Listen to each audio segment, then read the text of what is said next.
पूर्णता किसमें यहां बता रहे हैं? जब आपकी मना स्थिति हो, जैसे वायु स्थान में दीपक रखा है, बिल्कुल एक तार लो जल रही, ऐसे एकदम अखंड तेल धारावत भगवत चिंतन चल रहा है, चाहे सभा में हो, चाहे एकांत में हो, चाहे बाजार में हो, चाहे निर्जन में हो।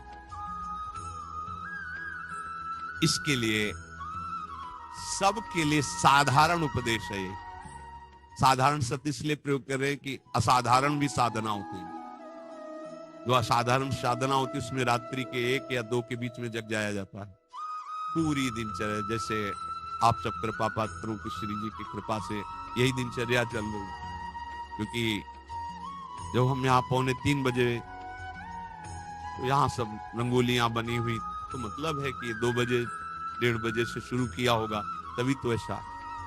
लेकिन साधारण दिनचर्या प्रत्येक प्राणी के लिए कह रहे हैं। अगर आप आनंद चाहते हो तो पूर्व रात्रे परेचयु युंजाना सततम मनः।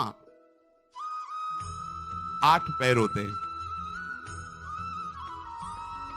तो 8 पहर में एक पहर 3 घंटे, 8 × 24, तो दिन का पक्ष 12 घंटे, 4 × 12, रात्रि का पक्ष 12 घंटे। उसमें कह रहे हैं कि 3 घंटे रात्रि लगने पर और 3 घंटे रात्रि जाने पर केवल भजन करना चाहिए। अर्थात 10 बजे जैसे सो जाए तो 11, 12, 1, 2, 3, 4, 6 घंटे हो गए। 4 बजे के बाद सबको जग जाना चाहिए जो संसार में। 4 बजे के यहाँ 4:15 तो सत्संग शुरू होता है। 4 बजे सबको जग जाना चाहिए।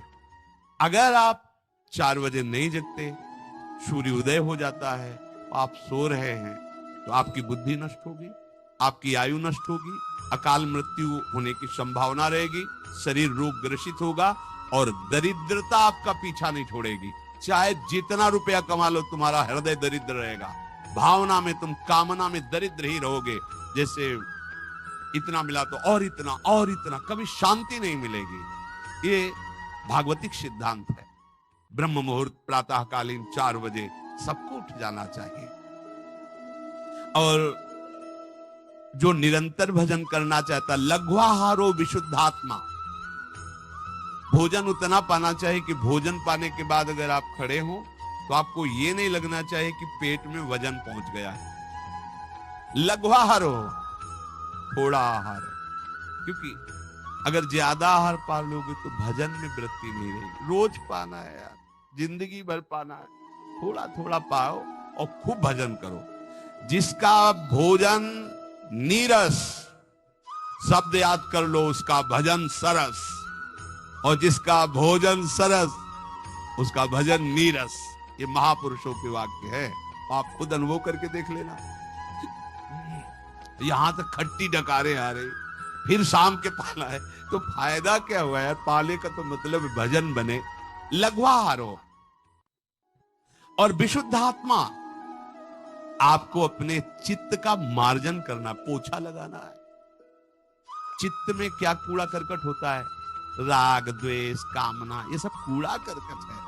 देखो, उपासक को इतनी सामर्थ्य रखनी चाहिए कि जैसे कल किसी ने हमें गाली दी, अपमान किया, और आज फिर उसके दर्शन हो, तो आपको भूल जाना चाहिए कि कल इसने गाली दी थी। राधे श्याम, तो लगे ये क्या खोपड़ी है इसकी, कल तो गाली दिया था, आज उसको कोई फर्क नहीं, तो तुम्हारी साधना ठीक है। जगत ग्रीवा ऐसे नहीं झुका देता, इसलिए झुकाता है कि जहां हम फेल है वहां तुम पास हो। ये बात, संत का स्वभाव, साधक की महिमा इस बात में नहीं कि अपने तप का प्रयोग, अपनी पवित्रता का प्रयोग दूसरों को दुख देने के लिए। जैसे प्यार भरी मां अपने बच्चे को कभी कष्ट दे ही नहीं सकती, ऐसे साध उते होए न कारज हानि। बच्चा भले गुस्सा में आके मां के बाल नोचे और मां को पीटने की भी कोशिश करे, पर मां के दिल से अगर यंत्र लगा के देखो तो उस बच्चे को उस समय भी आशीर्वाद ही दे रही होगी, भगवान तुम्हारा मंगल करे। ऐसी अनंत माताओं जैसा प्यार गुरुदेव संतों के हृदय में होता है। देखो ना कैसे कैसी पीड़ाएं दी गई संतों को, पर उन्होंने यही मनाया तुम्हारा मंगल हो।